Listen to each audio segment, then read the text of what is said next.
Bonsoir Virginie. Bonsoir. Ce soir, nous nous intéressons d'abord dans le Nord-Isère aux Avenières vers un Tuilin, une commune que le Rassemblement national espère bien remporter. Oui Marie, le RN veut conquérir cette commune nouvelle située à mi-chemin entre Grenoble, Lyon et Chambéry.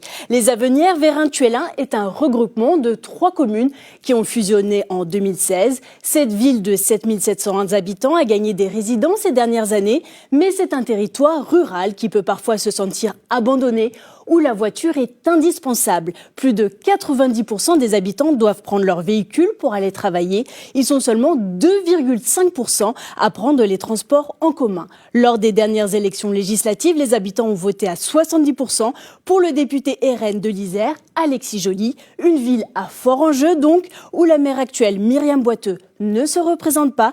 Je vous propose de regarder le reportage de Jean-Christophe Solari et Franck Serroni. Son étendue est très vaste, plus de 40 km². Les Avenières vers un Tuilin, une commune nouvelle où l'on peut souffrir de l'éloignement des grandes villes et de leurs services. Ici, le Rassemblement national s'affiche clairement. Le député RN Alexis Joly a établi sa permanence au bout de la rue commerçante des Avenières.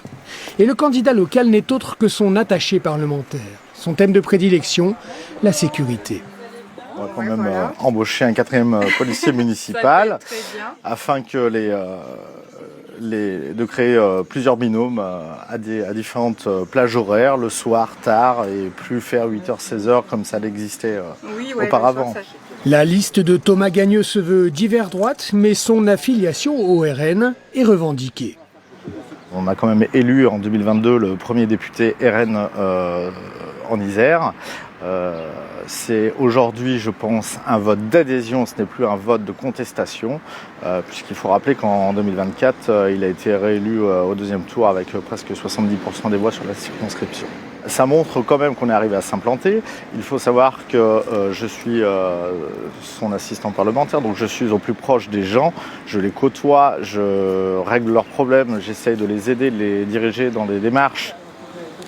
Face au RN, le maire délégué de Vérin-Tuilin relève le gant. Yuri Garcia entend démontrer sa capacité à fédérer le territoire à travers un projet de pôle enfance et santé de grande envergure. Vous avez déjà l'affichage.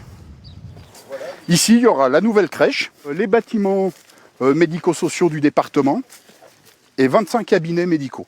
Et les deux jeunes médecins là, qui arrivent cette année, avec la première, là, le 1er avril, là, qui vient de signer son bail, viennent sur la commune parce qu'il y a le pôle enfance santé qui arrive. Un investissement majeur après une certaine austérité budgétaire au cours du mandat qui s'achève.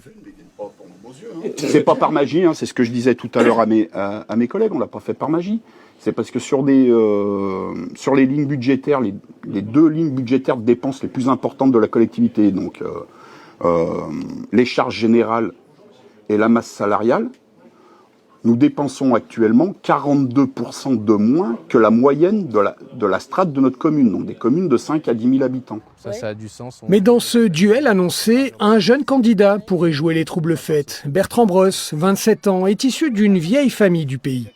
Nous, on a vraiment voulu garder le sans étiquette parce qu'on est vraiment de tous bords politiques et ça nous permet d'avoir des idées complètes et justement de pouvoir être accessible à tous les habitants. Et je pense qu'une commune comme les Avenières n'a pas besoin de politique ou de parti politique. On est vraiment libre de nos faits et gestes et je pense vraiment que c'est important de garder cet ancrage local. Les jeux ne sont donc pas faits aux Avenières vers un Tuilin, mais une chose est sûre, les résultats des urnes seront regardés de près.